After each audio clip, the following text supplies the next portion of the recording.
Good morning बच्चों, कैसे हैं आप लोग। उम्मीद करते हैं अच्छे होंगे और एग्ज़ाम की तैयारी में जुटे होंगे। बच्चों, आज की इस वीडियो में हम कक्षा 10वीं की सामाजिक विज्ञान का एक बहुत ही महत्वपूर्ण पार्ट राजनीति विज्ञान का चैप्टर नंबर फर्स्ट, जिसका नाम है सत्ता की साझेदारी, को लेकर उपस्थित हुआ हूं। बच्चों, आज की इस वीडियो में हम सत्ता की साझेदारी से जितने मोस्ट इम्पोर्टेंट क्वेश्चन आपके बोर्ड एग्जाम में बन सकते थे उन सभी को हमने इसमें कवर किया है। तो प्लीज़ वीडियो को शुरू से लेके अंत तक देखिएगा और अगर वीडियो पसंद आए तो वीडियो को लाइक और दोस्तों में शेयर ज़रूर करिएगा। बच्चों, इससे पहले के भी जो पार्ट थे उन सारे पार्टों का चैप्टर वाइज वीडियो मैंने बना रखा है। अगर अभी तक आप लोगों ने नहीं देखा है तो प्लीज़ उन वीडियो का लिंक हम इस वीडियो के डिस्क्रिप्शन पर दे दूंगा, जहां से आप उनको देख सकते हैं। तो चलिए बच्चों, बिना किसी देरी के वीडियो को स्टार्ट करते हैं और देखते हैं आज का हमारा जो पहला प्रश्न है वो क्या है। आज का हमारा पहला प्रश्न है, सामुदायिक सरकार किसे कहते हैं। बच्चों, साथ में एक रफ और पेन रखिएगा, क्योंकि ये जो प्रश्न हैं आपको स्क्रीन पर तो दिखेंगे लेकिन इनके जो उत्तर हैं वो आपको लिखने पड़ेंगे। हम बोलेंगे और आप लिखेंगे, ठीक है। तो चलिएगा, नोट करिएगा। पहला प्रश्न, सामुदायिक सरकार किसे कहते हैं। सामुदायिक सरकार किसे कहते हैं।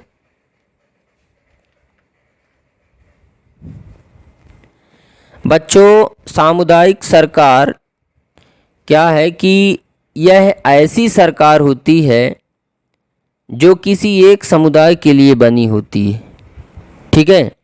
सामुदायिक सरकार क्या होती है, वह सरकार होती है जो किसी एक समुदाय के लिए बनी होती है, ठीक है। जैसे भाषाई समूह का जो समुदाय है, ठीक है। या समुदाय क्या होता है बच्चों, एक चीज़ ये भी जान लो, समुदाय जो होता है वह लोगों से मिलकर, लोगों का समूह ही समुदाय होता है, ठीक है। लोगों के समूह से ही जो है समुदाय बनता है, ठीक है। तो जब किसी एक स्पेशली समुदाय के लिए सरकार बने उसी को सामुदायिक सरकार कहते हैं, चाहे वो भाषाई समूह के लिए हो चाहे धार्मिक समूह के लिए हो। धार्मिक समूह में जैसे हिंदू, मुस्लिम, सिख, ईसाई, ये जो है तो धर्म हैं, इनके लिए जब सरकार बने, या कि जैसे हिंदी बोलने वाले जो लोग हो गए, अंग्रेजी बोलने वाले हो गए, भोजपुरी बोलने वाले हो गए, तो इन भाषाई समुदाय के लिए जब जो है सरकार बने उसी को सामुदायिक सरकार कहते हैं, ठीक है। तो चलिएगा, उत्तर में हेडिंग में डालिएगा सामुदायिक सरकार। सामुदायिक सरकार डिटेल में लिखिएगा। जब सत्ता का बंटवारा, सत्ता का मतलब होता है शक्ति, ठीक है। तो लिखिएगा, जब सत्ता का बंटवारा विभिन्न सामाजिक समूहों के बीच हो। जब सत्ता का बंटवारा विभिन्न सामाजिक समूहों के बीच हो, विभिन्न सामाजिक समूहों के बीच हो, जैसे भाषाई समूह, धार्मिक समूह, जैसे भाषाई समूह, धार्मिक समूह में, तब उसे ही सामुदायिक सरकार कहते हैं। तब उसे ही सामुदायिक सरकार कहते हैं। अर्थात ऐसी सरकार जो, अर्थात ऐसी सरकार जो किसी एक समुदाय के लिए बनी हो, जो किसी एक समुदाय के लिए बनी हो, उसे ही सामुदायिक सरकार कहेंगे। उसे ही सामुदायिक सरकार कहेंगे, ठीक है। बच्चों, अगला प्रश्न नोट करिएगा, गृह युद्ध किसे कहते हैं। गृह युद्ध किसे कहते हैं। तो बच्चों, जब किसी देश में सरकार विरोधी समूहों की हिंसक लड़ाई ऐसा रूप ले ले, हिंसक लड़ाई यानी कि हिंसा का मतलब होता है मारपीट करना या किसी से कोई चीज़ छीनना या ज़ोर ज़बरदस्ती करना ही हिंसक होता है, हिंसा होता है। जबकि अहिंसा की अगर हम बात करें तो इसमें जो है तो मारपीट चोरी वगैरह नहीं आएगा, क्योंकि हिंसा में शांतिपूर्वक होता है। गांधी जी जो थे वो अहिंसा के पुजारी थे, मतलब उनका कहने का मतलब ये था कि कोई अगर एक गाल पे मारे तो दूसरा गाल भी सामने कर देना चाहिए। ठीक है, तो ये होती है अहिंसा। ठीक है, जबकि हिंसा में क्या होता है कि लोग मारपीट करते हैं, ठीक है, और गाली गलौज करते हैं, एक दूसरे को भला बुरा बोलते हैं, तो ये होती है हिंसात्मक लड़ाई। तो जो राजनीतिक दल होते हैं सरकार के, उनमें हिंसक लड़ाई आम बात है, होती रहती है। और वह लड़ाई जब युद्ध का रूप ले ले, मतलब देखने में ऐसा लगे कि भाई ये युद्ध हो रहा है, तो उसे ही गृह युद्ध कहेंगे। ठीक है, तो चलिएगा उत्तर में हेडिंग में डाल दीजिएगा गृह युद्ध और फिर डिटेल से लिखिएगा, डिटेल में लिखिएगा गृह युद्ध हेडिंग करिएगा और डिटेल में लिखिएगा जब किसी देश में सरकार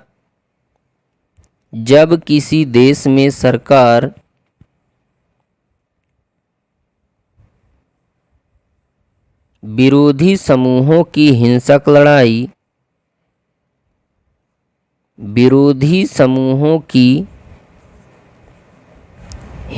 लड़ाई ऐसा रूप ले ले कि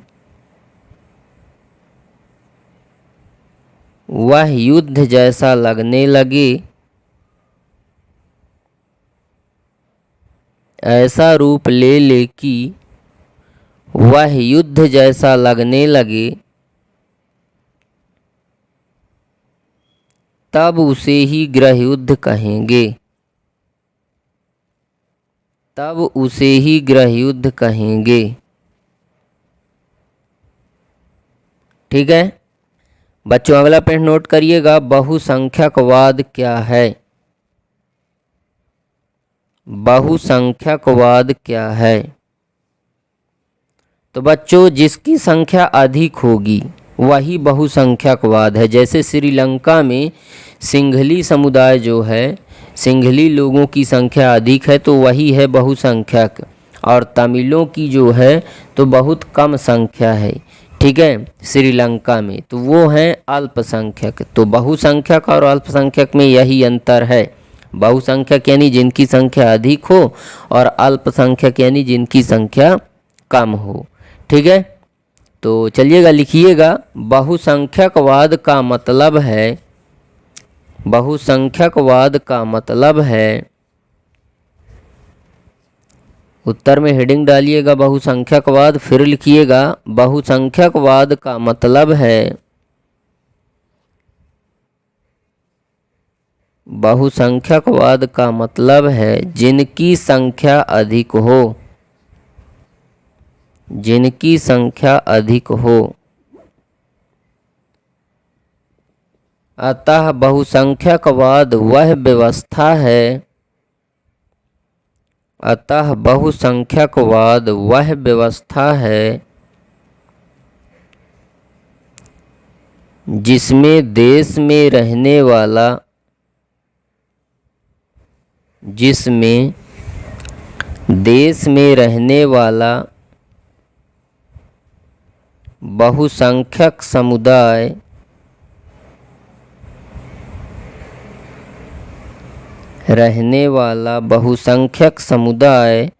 अपने मनचाहे ढंग से शासन करे, अपने मनचाहे ढंग से शासन करे और अल्पसंख्यकों के अधिकारों का हनन करे, और अल्पसंख्यकों के अधिकारों का हनन करे, वही बहुसंख्यकवाद कहलाता है। वही बहुसंख्यकवाद कहलाता है। ठीक है बच्चों, अगला प्रश्न नोट करिएगा। बेल्जियम में सामुदायिक सरकार का चुनाव कैसे होता है? बेल्जियम में सामुदायिक सरकार का चुनाव, बेल्जियम में सामुदायिक सरकार का चुनाव कैसे होता है?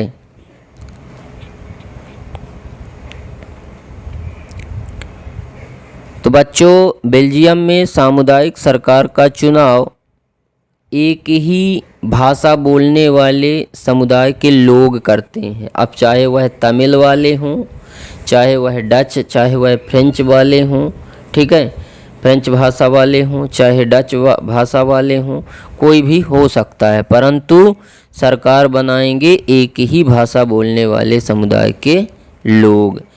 अब चाहे वह देश के किसी भी कोने में रहते हो, फिर भी वह सरकार का चुनाव कर सकते हैं। ठीक है, तो चलिएगा उत्तर में लिखिएगा। बेल्जियम में सामुदायिक सरकार का चुनाव, बेल्जियम में सामुदायिक सरकार का चुनाव एक ही भाषा बोलने वाले, एक ही भाषा बोलने वाले समुदाय के लोग करते हैं। एक ही भाषा बोलने वाले समुदाय के लोग करते हैं, चाहे लोग देश में कहीं भी रहें,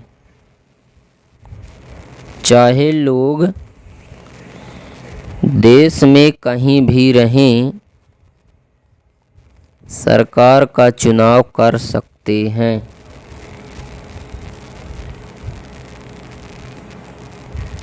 सरकार का चुनाव कर सकते हैं। ठीक है, अगला प्रश्न नोट करिएगा। सत्ता का ऊर्ध्वाधर विभाजन क्या है? सत्ता का ऊर्ध्वाधर विभाजन क्या है?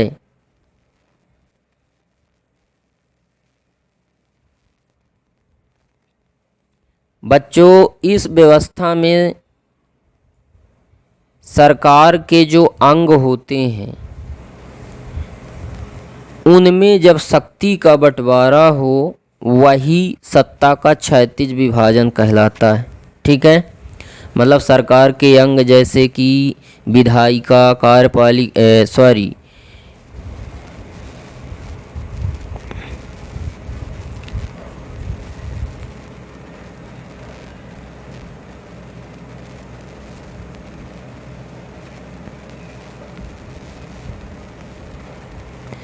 अगला प्रश्न नोट करिएगा बच्चों। सत्ता का ऊर्ध्वाधर विभाजन क्या है? सत्ता का ऊर्ध्वाधर विभाजन क्या है? बच्चों, सत्ता का ऊर्ध्वाधर विभाजन में क्या होता है कि सत्ता का मतलब तो समझते ही हैं कि शक्ति होती है। तो जब शक्ति का बंटवारा सरकार के विभिन्न स्तरों में हो, सरकार के स्तर कौन कौन से हो गए, जैसे केंद्र सरकार, राज्य सरकार और हमारे क्षेत्र की यानी स्थानीय सरकार। तो जब यहाँ पर जो है इनके बीच में, केंद्र, राज्य और स्थानीय सरकार के बीच में जब शक्तियों का बंटवारा हो तो उसी को जो है सत्ता का ऊर्ध्वाधर वितरण कहते हैं या ऊर्ध्वाधर विभाजन कहते हैं। ठीक है, तो चलिएगा उत्तर में नोट करिएगा। हेडिंग में डालिएगा सत्ता का ऊर्ध्वाधर विभाजन। सत्ता का ऊर्ध्वाधर विभाजन।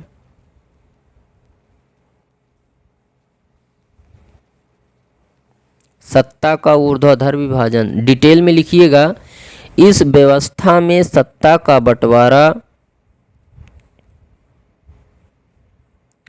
इस व्यवस्था में सत्ता का बंटवारा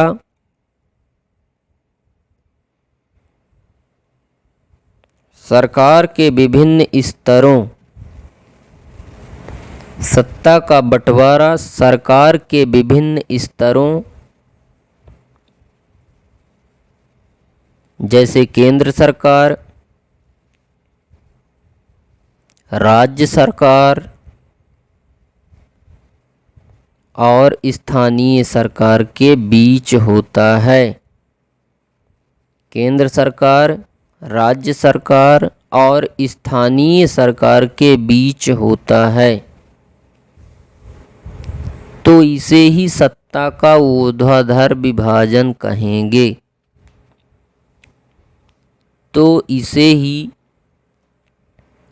सत्ता का ऊर्ध्वाधर विभाजन कहेंगे।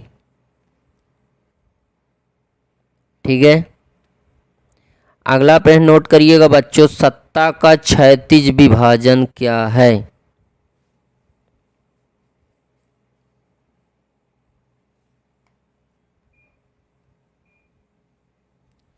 सत्ता का क्षैतिज विभाजन क्या है?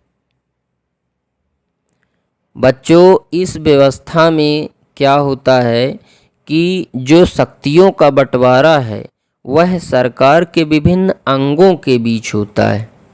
ठीक है, शक्तियों का बंटवारा कहाँ होएगा? सरकार के विभिन्न अंगों के बीच। सरकार के विभिन्न अंग हैं जैसे विधायिका है, कार्यपालिका है, न्यायपालिका है। इनके बीच में जब शक्ति का बंटवारा हो तो उसे ही सत्ता का क्षैतिज विभाजन कहेंगे। क्या कहेंगे? सत्ता का क्षैतिज विभाजन कहेंगे। अब जैसे जो सरकार के अंग हैं बच्चों, उनके कार्य तो आप जानते होंगे। जैसे विधायिका का जो कार्य होता है वो कानून बनाना होता है, और कार्यपालिका का काम होता है कि उस कानून को लागू करना, और न्यायपालिका का काम होता है कि जो कानून बनाए गए हैं क्या लोग उसका पालन कर रहे हैं या नहीं कर रहे हैं। अगर नहीं कर रहे हैं तो उनको सज़ा दिलवाना होता है इसका काम। ठीक है, न्यायपालिका का था। चलिए बच्चों, उत्तर नोट करते हैं इसका। हेडिंग में डालिएगा सत्ता का क्षैतिज विभाजन। सत्ता का क्षैतिज विभाजन।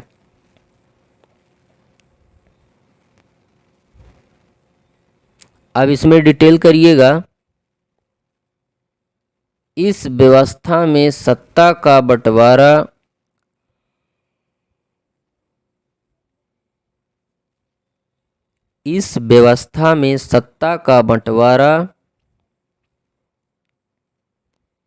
सरकार के विभिन्न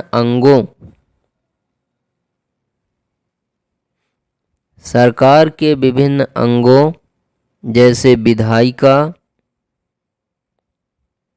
कार्यपालिका,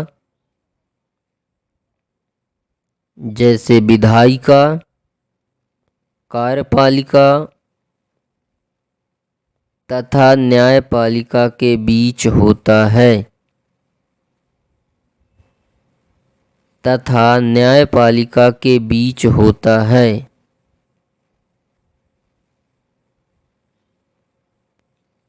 जिसमें सरकार के ये सभी अंग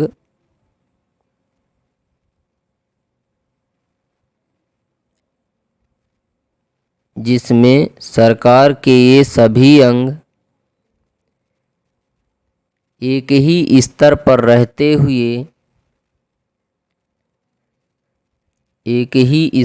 रहते हुए अपनी अपनी शक्ति का प्रयोग करते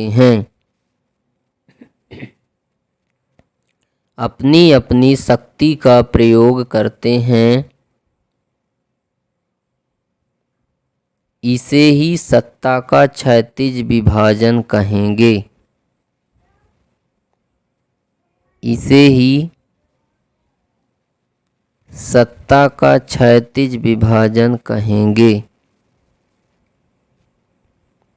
ठीक है बच्चों, अगला प्रश्न नोट करिएगा, गठबंधन सरकार क्या है?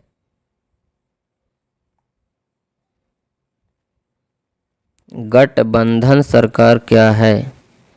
तो बच्चों, एक से अधिक राजनीतिक पार्टियां मिल करके जब सरकार बनाती हैं, जैसे बहुत सारे राजनीतिक दल होते हैं, भाजपा की सरकार हो गई, कांग्रेस की हो गई, बहुजन समाज पार्टी, आम आदमी पार्टी, ठीक है, ये बहुत सारी जो राजनीतिक पार्टियां होती हैं, ये एक दूसरे से जो है तो मिल जाती हैं और मिल करके जब सरकार बनाती हैं तो उसको गठबंधन सरकार कहते हैं। ठीक है, तो चलिएगा उत्तर में नोट करिएगा, हेडिंग डालिएगा गठबंधन सरकार। हेडिंग में डालिएगा गठबंधन सरकार, गठबंधन सरकार। डिटेल में लिखिएगा, एक से अधिक राजनीतिक पार्टियों द्वारा, एक से अधिक राजनीतिक पार्टियों द्वारा साथ मिलकर बनाई गई सरकार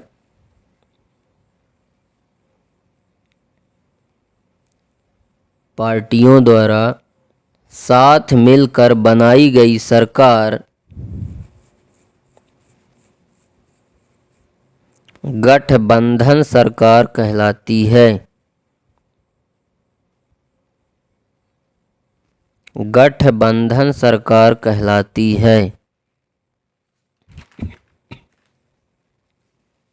ठीक है बच्चों, अगला प्रश्न नोट करिएगा, श्रीलंका में बहुसंख्यक तथा इसके प्रभावों का वर्णन कीजिए। श्रीलंका में बहुसंख्यक तथा इसके प्रभावों का वर्णन कीजिए।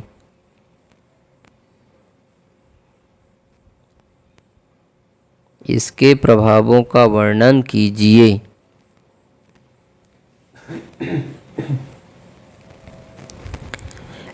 तो बच्चों, क्या हुआ था कि 1948 में श्रीलंका एक स्वतंत्र राज्य बना। ठीक है, और इस समय क्या है कि श्रीलंका में सबसे ज़्यादा संख्या सिंहलियों की थी। सबसे ज़्यादा संख्या में थे सिंहली, और सबसे कम जो संख्या में थे वो तमिल थे। ठीक है, तो जिनकी संख्या ज़्यादा है उनका शासन चलता था। वो तमिलों पर यानी अल्पसंख्यकों पर अपना अधिकार जमाना चाहते थे और उनके अधिकारों का हनन कर दिया था इन लोगों ने। तभी 1956 में एक कानून भी बना श्रीलंका में, लेकिन वो सिंहलियों के लिए ही वरदान साबित हुआ, क्योंकि सिंहलियों की भाषा को राजभाषा का दर्जा यह कानून ने दिलवा दिया और जो तमिल थे उनकी भाषा को नज़रअंदाज कर दिया गया, जिसके कारण तमिल और बहुसंख्यक सिंहली दोनों के बीच में गृह युद्ध छिड़ गया, जिसमें दोनों ही समूहों के बहुत सारे लोग मारे गए और कुछों ने देश छोड़कर दूसरे देशों में जाकर शरण ले ली। और आज भी यही स्थिति है श्रीलंका की। ठीक है, तो चलिएगा बच्चों नोट करिएगा उत्तर में, श्रीलंका 1948 में श्रीलंका 1948 में स्वतंत्र राज्य के रूप में सामने आया। 1948 में स्वतंत्र राज्य के रूप में सामने आया। इस समय यहाँ सिंहली समुदाय के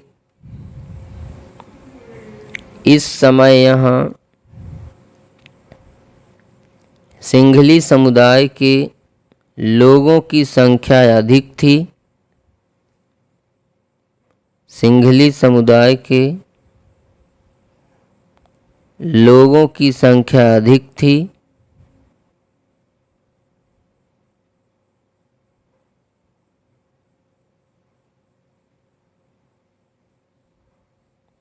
अधिक होने के कारण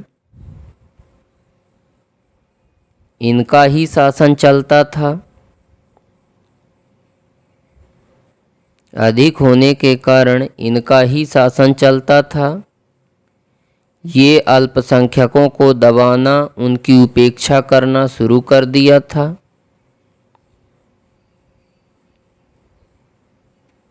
ये अल्पसंख्यकों को दबाना, उनकी उपेक्षा करना शुरू कर दिया था।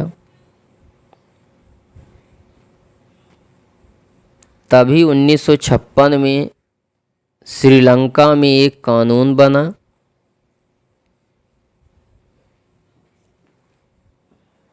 जिसने सिंघलियों का ही सहयोग दिया, क्योंकि इस कानून ने सिंघलियों की भाषा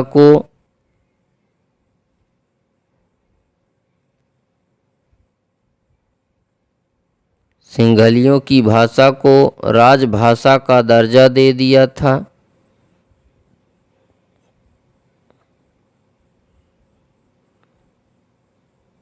और अल्पसंख्यक तमिलों की भाषा को नज़रअंदाज कर दिया गया था।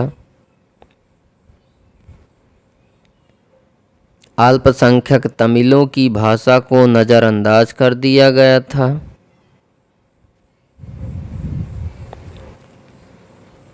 जिसके कारण सिंघली और तमिलों के बीच में गृह युद्ध छिड़ गया।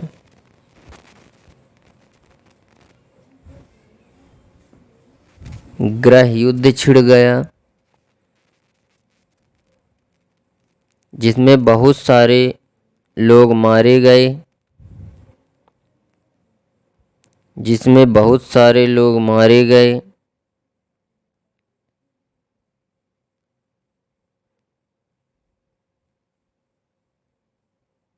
कुछों ने तो अपना देश छोड़कर दूसरे देशों में जाकर शरण ले ली। कुछों ने तो अपना देश छोड़कर दूसरे देशों में जाकर शरण ले ली।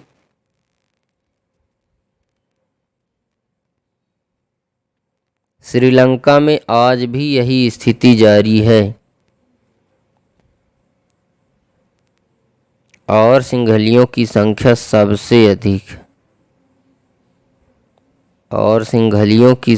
सबसे अधिक है। ठीक है बच्चों, अगला प्रश्न नोट करिएगा। सत्ता के क्षैतिज वितरण के क्या लाभ या विशेषताएं हैं? सत्ता के क्षैतिज वितरण के क्या लाभ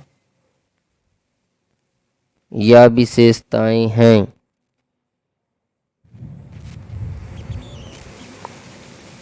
लिखिएगा बच्चों, सत्ता के क्षैतिज वितरण की विशेषताएं निम्न हैं। सत्ता के क्षैतिज वितरण की विशेषताएं निम्न हैं। बच्चों, सत्ता के क्षैतिज वितरण के बारे में मैंने पहले ही बताया हुआ है आपको। ऊपर क्वेश्चनों में मैंने बताया था सत्ता के क्षैतिज वितरण के बारे में। अब उसकी विशेषताएं देखना है। भाई मैंने बताया हुआ था सत्ता के क्षैतिज वितरण में और ऊर्ध्वाधर वितरण में।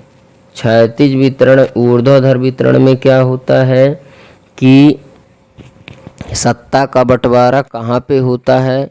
ऊर्ध्वाधर वितरण में तो सरकार के स्तरों पर, और क्षैतिज वितरण में सत्ता का बंटवारा कहाँ होता है? तो सरकार के अंगों पर होता है। ठीक है, ये सारा चीज़ याद रखिएगा। ठीक है, तो चलिएगा उत्तर नोट करिएगा। सत्ता के क्षैतिज वितरण की विशेषताएं निम्न हैं। सत्ता के क्षैतिज वितरण की विशेषताएं, सत्ता के क्षैतिज वितरण की विशेषताएं निम्न हैं। एक नंबर डाल के लिखिएगा,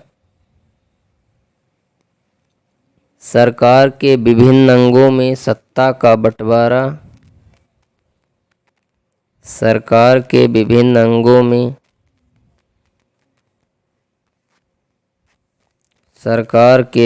अंगों में सत्ता का बंटवारा सत्ता का क्षैतिज वितरण कहलाता है।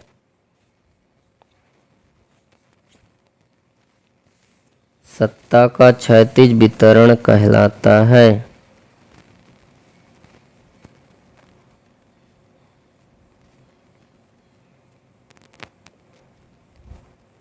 ठीक है। दूसरी विशेषता लिखिएगा, इसमें सरकार के विभिन्न अंग विधायिका, कार्यपालिका व न्यायपालिका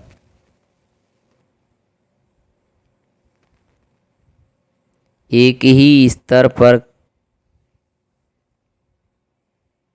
कार्यपालिका, न्यायपालिका एक ही स्तर पर एक साथ रहकर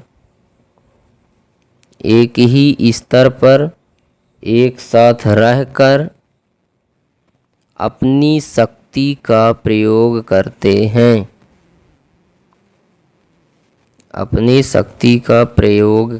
हैं।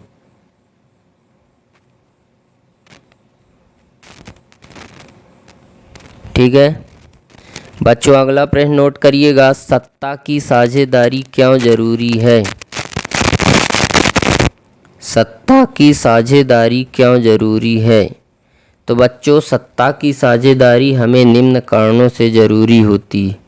ठीक है, क्योंकि सत्ता की साझेदारी होने से ही जो समाज में लोगों के बीच में टकराव की स्थिति पैदा होती है वो नहीं होएगी, और सत्ता की साझेदारी ही राजनीतिक स्थिरता को निश्चित कर देती है, और सत्ता की साझेदारी ही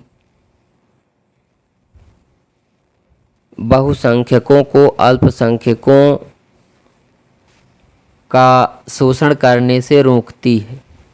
ठीक है, तो चलिएगा बच्चों नोट करिएगा, सत्ता की साझेदारी निम्न कारणों से जरूरी है। सत्ता की साझेदारी निम्न कारणों से जरूरी है। पहला कारण लिखिएगा, सत्ता की साझेदारी होने से विभिन्न सामाजिक समूह, सत्ता की साझेदारी होने से विभिन्न सामाजिक समूह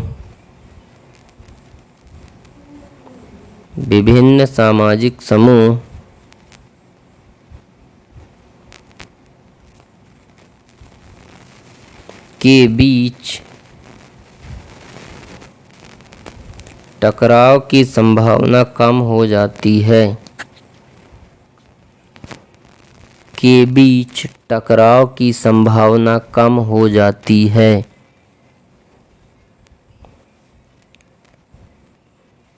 अगला नंबर कारण लिखिएगा, सत्ता की साझेदारी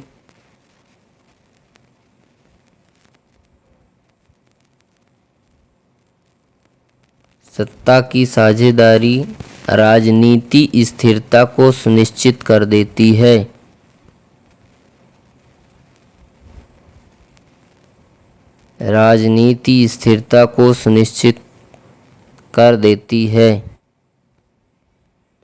अगला नंबर नोट करिएगा, सत्ता की साझेदारी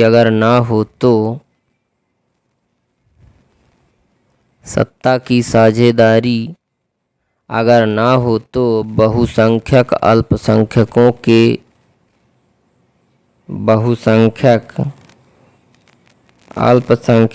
के लिए परेशानी पैदा कर सकता है। अल्पसंख्यकों के लिए परेशानी पैदा कर सकता है। ठीक है, तो बच्चों इस प्रकार से हम आज उम्मीद करेंगे कि आपको हमारा यह वीडियो पसंद आया होगा। वीडियो अगर पसंद आया है तो वीडियो को लाइक करें, दोस्तों में शेयर करें, और अगर आप हमारे चैनल पर नए हैं तो चैनल को सब्सक्राइब करें एंड बेल आइकन भी प्रेस करें ताकि हमारे नई नई वीडियो की नोटिफिकेशन आपको सबसे पहले मिले। तो दोस्तों आज के लिए बस इतना ही। मिलते हैं आप सभी लोगों से नेक्स्ट वीडियो में नेक्स्ट टॉपिक के साथ। तब तक के लिए जय हिंद, वंदे मातरम।